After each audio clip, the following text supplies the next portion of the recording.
Okay, so we're at part 2 of macros. We've recorded them in part 1, we've tested them, we've looked at the importance of the relative button in controlling the movement of our cursor action. And what we need to do now is have a look at editing the macro, deleting the macro, and then assigning it to some arrows that we're going to draw at the top of the screen to make it more user-friendly.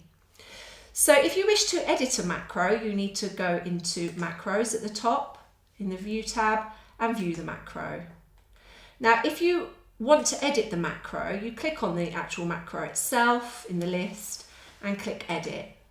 Now, I will warn you at this point, it takes you into something called Visual Basic, and Visual Basic for applications is the programming language behind which all Microsoft Office applications work, basically. So we can see in here, we've got our 2 macros, the one at the top, which is sub move down, and then the one underneath, which is sub move up. I personally would say, unless you feel really confident in this environment, I wouldn't come in here and touch anything. In my experience, it would be better if your macro doesn't work for whatever reason, try recording it again as I did in part 1 of this module and give it the same name as you did previously, and make sure that you record it correctly the second time.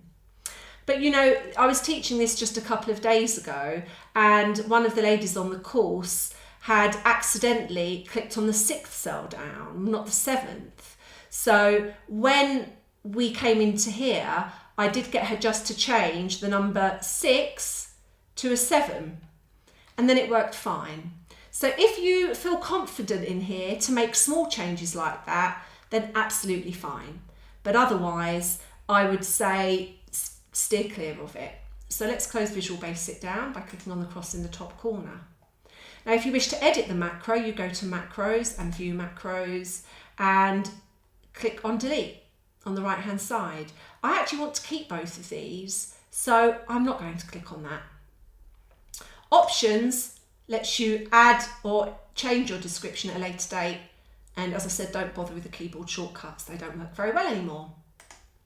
So having looked at the options in there, let's now look at putting our arrows at the top and putting our recordings on those particular arrows.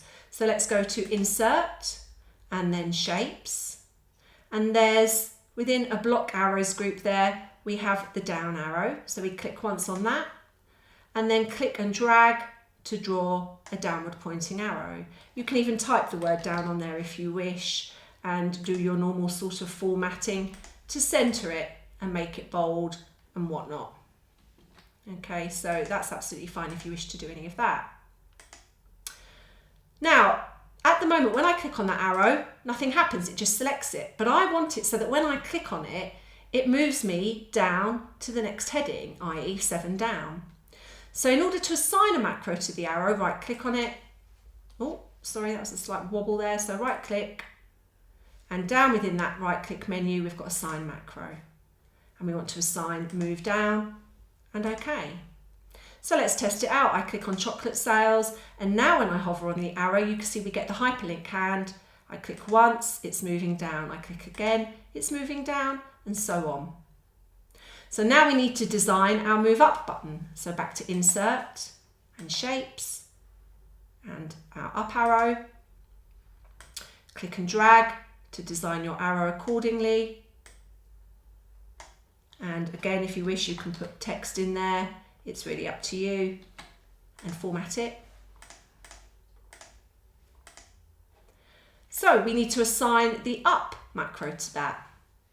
Right click and Assign Macro and Move Up, and that's it. Okay, so now if I click on Biscuit Sales, I can go up, up, I can click down, down.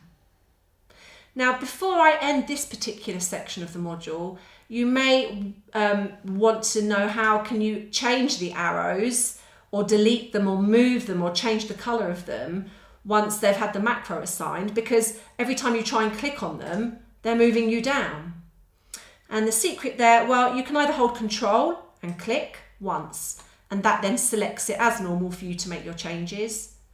Alternatively, you can right click in order to edit the text or to format the shape in any way you see fit. Personally though, I tend to use Control in order to click on the shape in order to make changes to it. Now, one last word here. If I delete the arrows, the macros still remain. They are two different things. If I delete the macro, the arrows will still remain, but they won't work. So do remember that if you delete a macro, you'll need to go and delete the object as well, and vice versa. So that ends the second section of this macro module. In the next section, we'll be looking at how you can record a macro and store it in what's called the personal macro workbook.